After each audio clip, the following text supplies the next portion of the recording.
Marcos 14. Dali a 2 dias era a Páscoa e a festa dos pães asmos.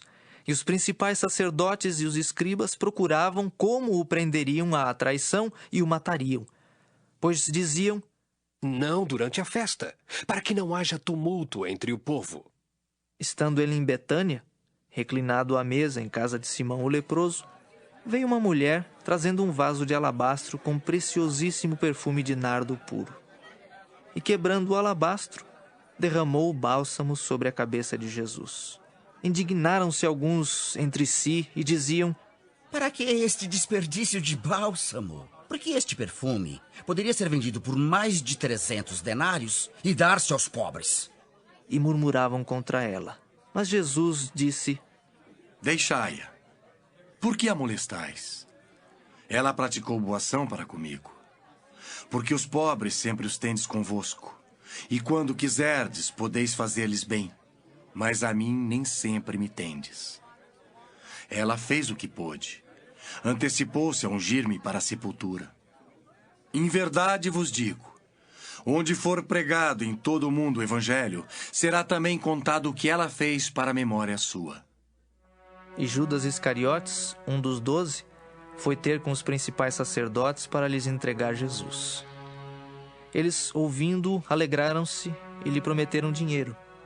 Nesse meio tempo, buscava ele uma boa ocasião para o entregar. E no primeiro dia da festa dos pães asmos, quando se fazia o sacrifício do cordeiro pascal, disseram-lhe seus discípulos: onde queres que vamos fazer os preparativos para comeres a Páscoa? Então enviou 2 dos seus discípulos, dizendo-lhes: ide à cidade e vos sairá ao encontro um homem trazendo um cântaro de água. Segui-o e dizei ao dono da casa onde ele entrar que o mestre pergunta: onde é o meu aposento no qual hei de comer a Páscoa com os meus discípulos? E ele vos mostrará um espaçoso cenáculo mobiliado e pronto. Ali fazei os preparativos. Saíram, pois, os discípulos, foram à cidade e, achando tudo como Jesus lhes tinha dito, prepararam a Páscoa. Ao cair da tarde, foi com os 12. Quando estavam à mesa e comiam, disse Jesus: em verdade vos digo que um dentre vós, o que come comigo, me trairá. E eles começaram a entristecer-se e a dizer-lhe um após outro: porventura, sou eu? Respondeu-lhes: é um dos 12 o que mete comigo a mão no prato. Pois o Filho do Homem vai, como está escrito a seu respeito. Mas ai daquele por intermédio de quem o Filho do Homem está sendo traído. Melhor lhe fora não haver nascido. E enquanto comiam, tomou Jesus um pão e, abençoando-o, o partiu e lhes deu, dizendo: tomai, isto é o meu corpo. A seguir, tomou Jesus um cálice e, tendo dado graças, o deu aos seus discípulos, e todos beberam dele. Então lhes disse: isto é o meu sangue, o sangue da nova aliança derramado em favor de muitos. Em verdade vos digo que jamais beberei do fruto da videira, até aquele dia em que eu hei de beber novo no reino de Deus. Tendo cantado um hino, saíram para o Monte das Oliveiras. Então lhes disse Jesus: todos vós vos escandalizareis porque está escrito: ferirei o pastor e as ovelhas ficarão dispersas. Mas depois da minha ressurreição, irei adiante de vós para a Galileia. Disse-lhe Pedro: ainda que todos se escandalizem, eu jamais. Respondeu-lhe Jesus: em verdade te digo que hoje, nesta noite, antes que 2 vezes cante o galo, tu me negarás 3 vezes. Mas ele insistia com mais veemência: ainda que me seja necessário morrer contigo, de nenhum modo te negarei. Assim disseram todos. Então foram a um lugar chamado Getsêmani. Ali chegados, disse Jesus a seus discípulos: assentai-vos aqui, enquanto eu vou orar. E levando consigo a Pedro, Tiago e João, começou a sentir-se tomado de pavor e de angústia. E lhes disse: A minha alma está profundamente triste até a morte. Ficai aqui e vigiai. E adiantando-se um pouco, prostrou-se em terra e orava para que, se possível, lhe fosse poupada aquela hora. E dizia: Abba, Pai, tudo te é possível. Passa de mim este cálice. Contudo, não seja o que eu quero, e sim o que tu queres. Voltando, achou-os dormindo e disse a Pedro: Simão, tu dormes? Não pudeste vigiar nem uma hora?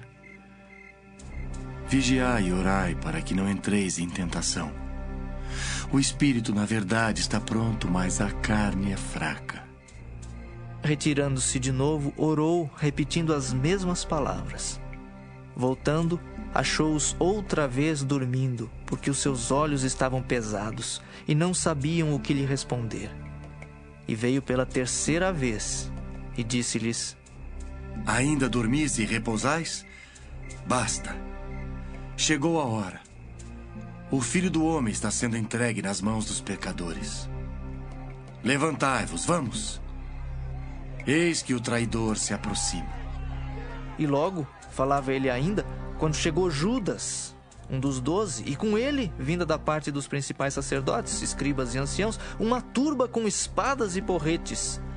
Ora, o traidor tinha-lhes dado esta senha: Aquele a quem eu beijar é esse. Prendei-o e levai-o com segurança. E logo que chegou, aproximando-se, disse-lhe: Mestre. E o beijou. Então lhe deitaram as mãos e o prenderam.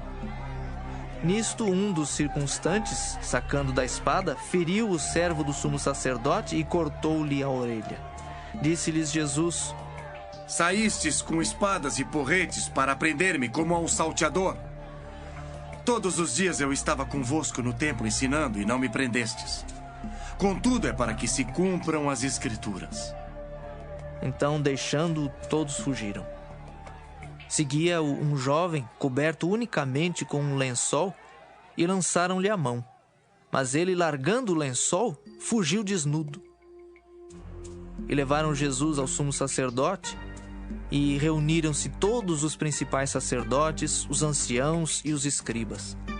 Pedro seguira-o de longe até o interior do pátio do sumo sacerdote e estava sentado entre os serventuários, aquentando-se ao fogo. E os principais sacerdotes e todo o sinédrio procuravam algum testemunho contra Jesus para o condenar à morte e não achavam. Pois muitos testemunhavam falsamente contra Jesus, mas os depoimentos não eram coerentes.